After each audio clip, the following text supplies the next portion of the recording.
जो मुद्दा है स्वतंत्रता।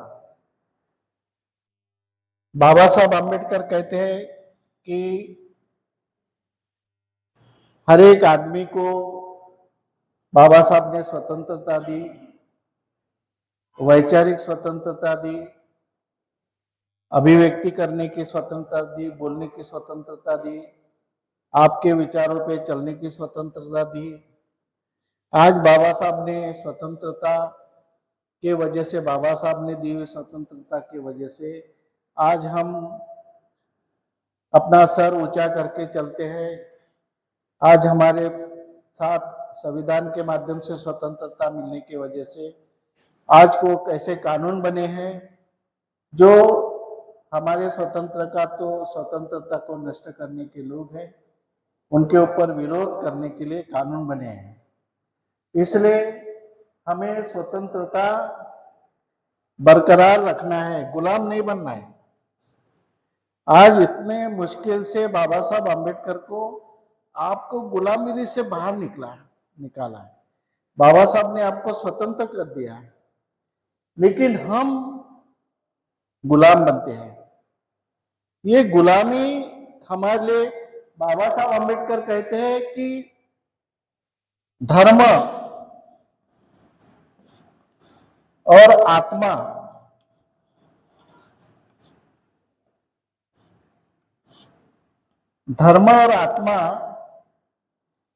की गुलामगिरी एक बार ठीक है, बाकी समाज ईश्वर के नाम से, आत्मा के नाम से, धर्म के नाम से इससे गुलाम हुआ तो चलेगा।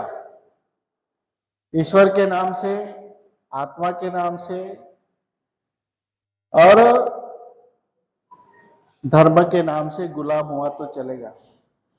ये ख्याल में रखो, ये उतना खतरनाक नहीं है, इतना खतरनाक नहीं है। खतरनाक तो अभी बना दिए उन्होंने, ये सब खतरनाक अभी बना दिए, लेकिन इतना खतरनाक नहीं है जितना कि राजनीतिक गुलाम। देखो, बाबा साहब ने लिखा है, मैं भी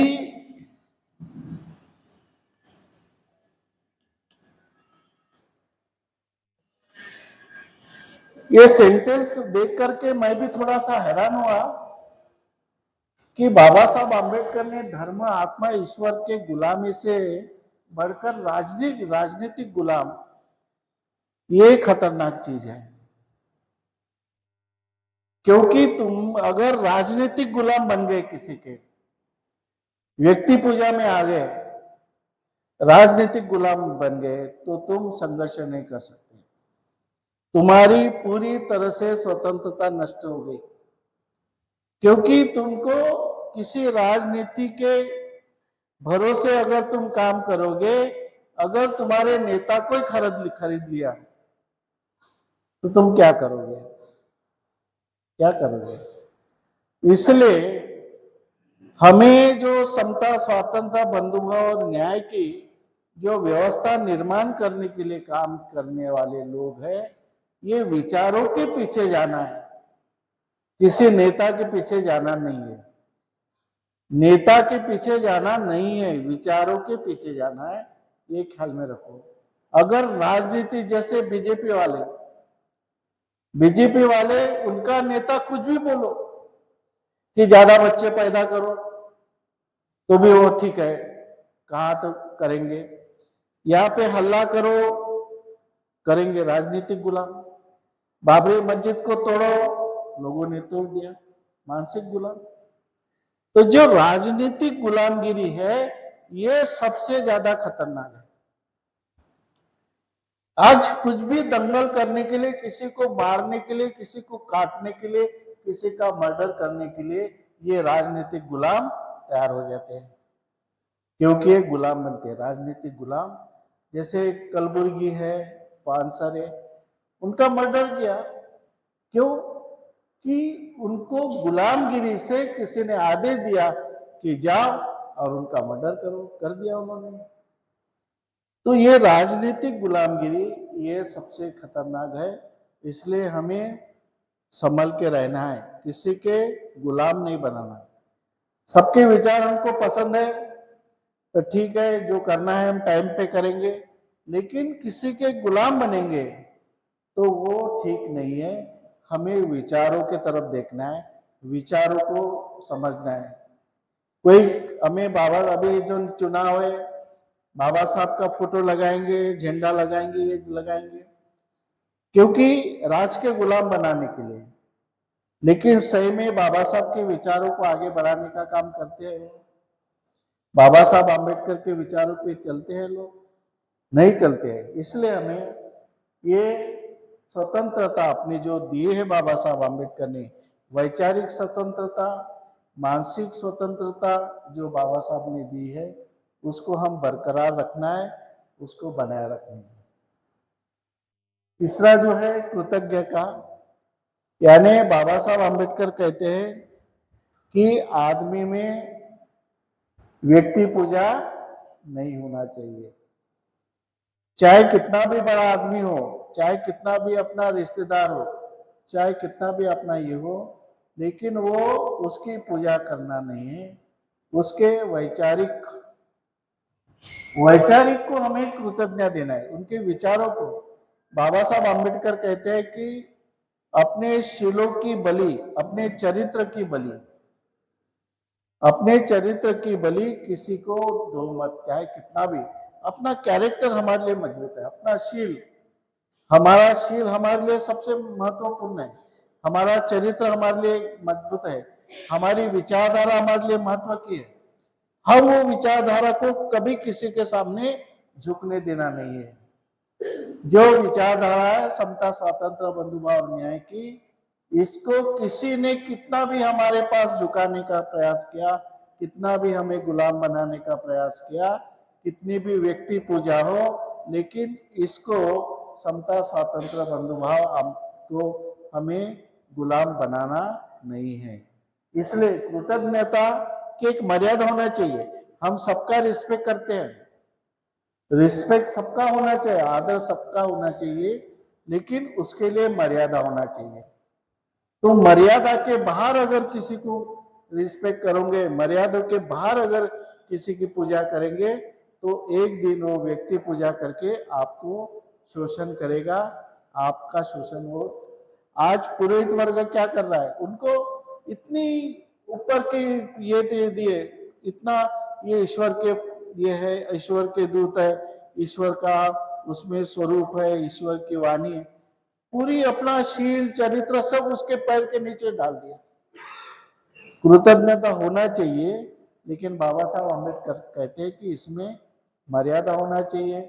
हम मर्यादा में किसी के भी साथ जुड़े रहे। और दूसरी बात है कि बुद्ध धर्म में कहा है, असेवनाच बालानय पंडितानच सेवना, पूजाच पूजनीयंतम एतन मंगलम उत्तम।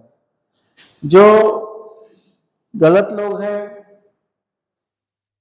गलत विचारों के लोग हैं, उनसे दो हाथ दूर रहना, नमस्कार करना, जय भीम करना, दूर रहना। उनसे, गलत लोगों से कभी भी दुश्मनी नहीं लेना है, दोस्ती भी नहीं लेना है। कभी उनसे दोस्ती भी नहीं करना है, दुश्मनी भी लेना नहीं। उनसे अब पन्ना काटना है, अलग रहना है। भैया तुम्हारा तुम देखो तो हमारा हम देखते हैं। लेकिन जो पंडितार्थ सेवना, जो विद्वान लोग हैं, जो हमारे कठिन परिस्थिति में साथ देते हैं, जो हमारे लिए कुछ भी करने के लिए तैयार रहते हैं। आज ईश्वर परमेश्वर हमें साथ नहीं देगा, लेकिन हमारे दोस्त है, हमारे विचारों के लोग हैं, हम जिनको अपना साथी कहते हैं, वो लोग आपको मदद करेंगे। ईश्वर परमेश्वर मदद नहीं करता। इसलिए बाबा साहब आम्बेडकर ने कहा कि मनुष्य ये केंद्र बिंदु है, ईश्वर परमेश्वर हमारा केंद्र बिंदु नहीं है। मनुष्य ही मनुष्य का भला कर सकता है, मनुष्य ही मनुष्य को साथ देता है, और मनुष्य मनुष्य का घात भी कर सकता है। इसलिए हमें सतर्कता से जीना है।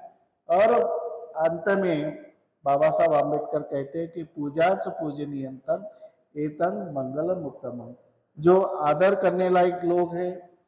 उनका आदर करना चाहिए, जिसका मान सम्मान देने वाले लोग हैं उनका मान सम्मान करना चाहिए, उनके बातों को सुनना चाहिए, उनके विचारों पे हमें काम करना है। यहाँ पर हमारा सबका मंगल है। ऐसे लोग चुनो, ऐसे मित्र चुनो, ऐसे शत्रु को नहीं, इसको पहचानो और बुद्ध धर्म को आगे बढ़ाने का काम करो। बाबा साहब अम्बेडकर को बुद्ध के साथ में आगे बढ़ाने का काम करेंगे, ऐसे मैं आपसे अपेक्षा रखता हूँ। और आज का जो धम्मदेशना है यहाँ पे मैं समाप्त करता हूँ।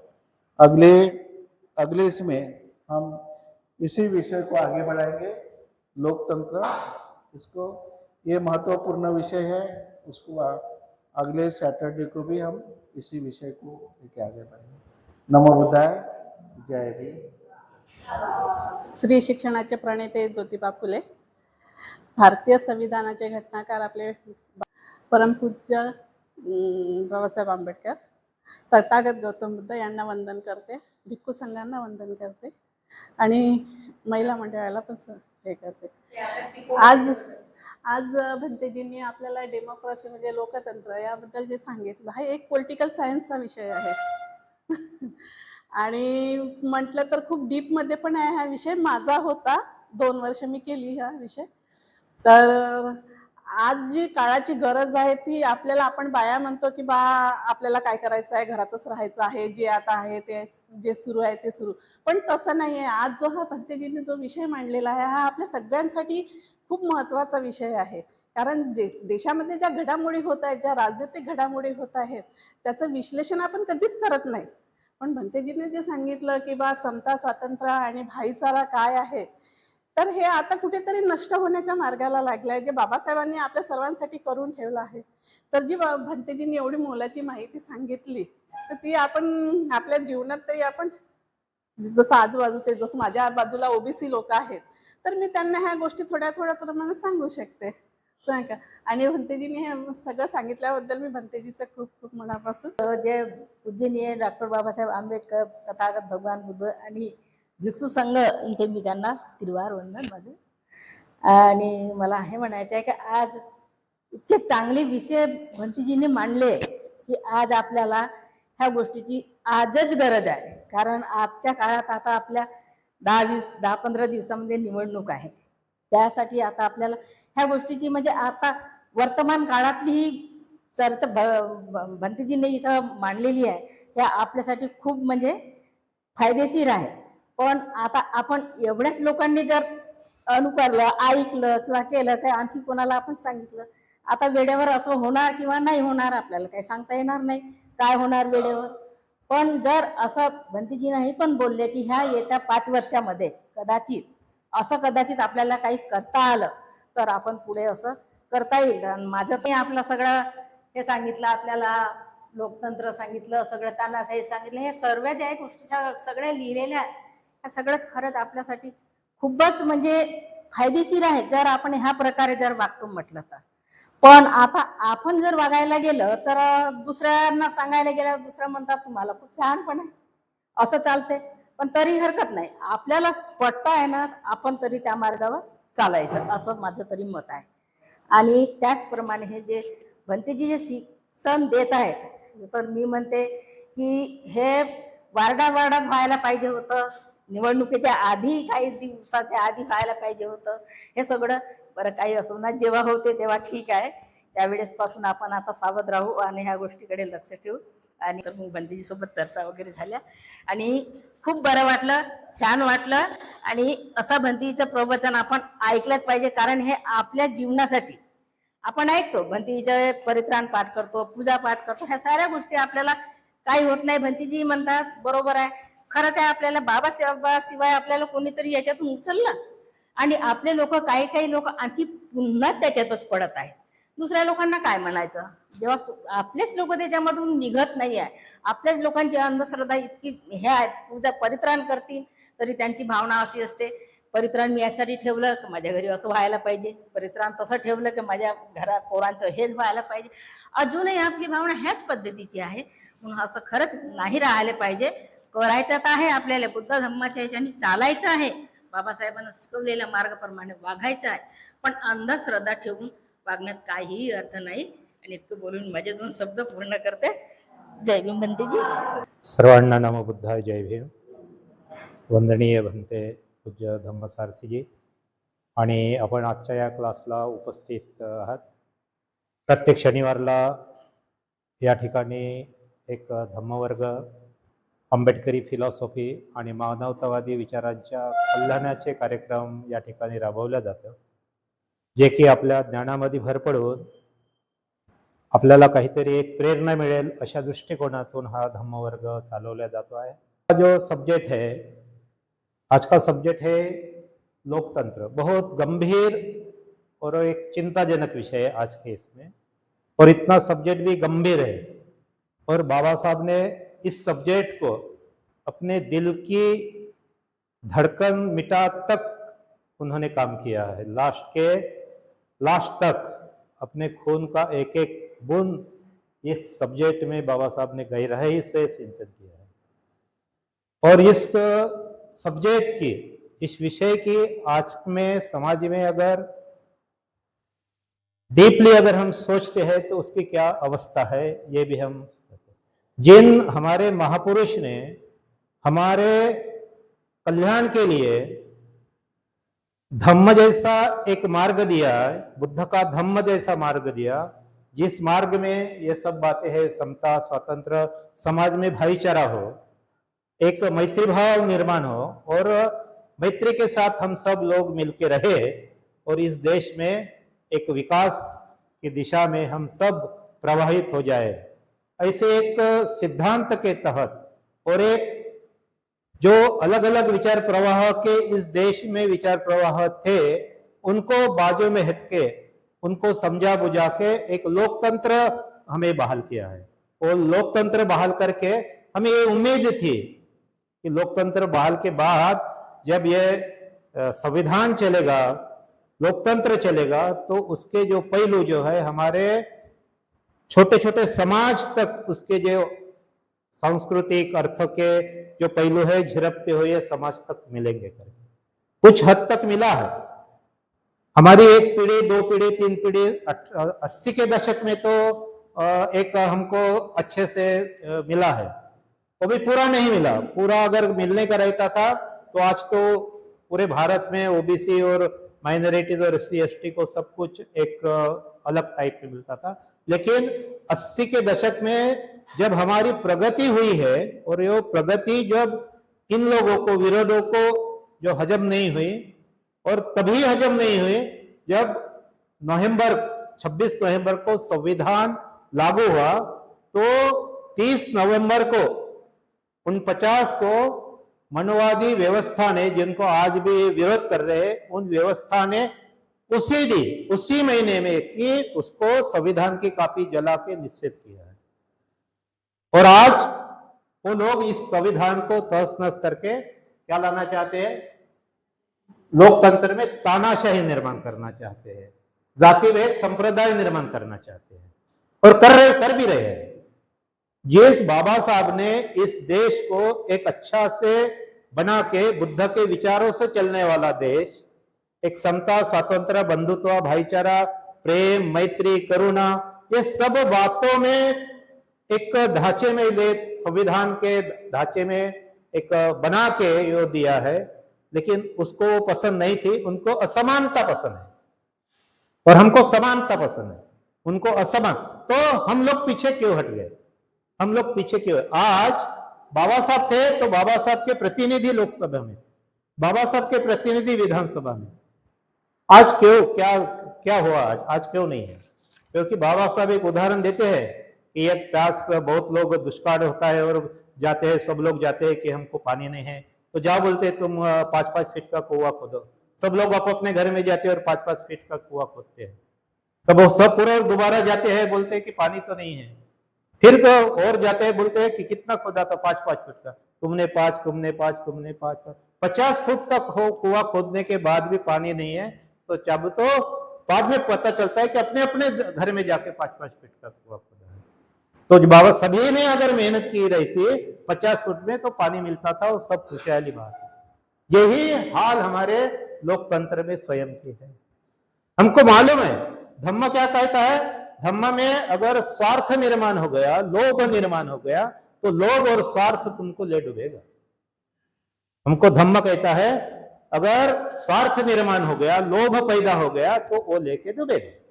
ये हमको ये मालूम होने के बावजूद भी कि लोकतंत्र में, बाबा साहब स्वयं बोलते हैं कि लोकतंत्र में इतनी ताकत है कि एक एक जिनका बहुमत होता है, और वो कहां से के बहुमत होता है, वो लोग चुन के आते हैं, वो प्रतिनिधित्व करते हैं और संसद में जाके, विधानसभा में जाके तुम्हारे हक और अधिकार की लड़ाई लड़ते हैं। ये सब मालूमात होने के बाद भी हमारे 35-36 पार्टियां खड़ी होती है, एक समाज के लोग खड़े होते हैं, और उनको मालूम भी है कि हम तो जीतने वाले नहीं हैं, फिर भी क्यों खड़े रहते हैं? क्योंकि वो लोभ के बगैर और कुछ है, एक स्वार्थ के बगैर कुछ नहीं है।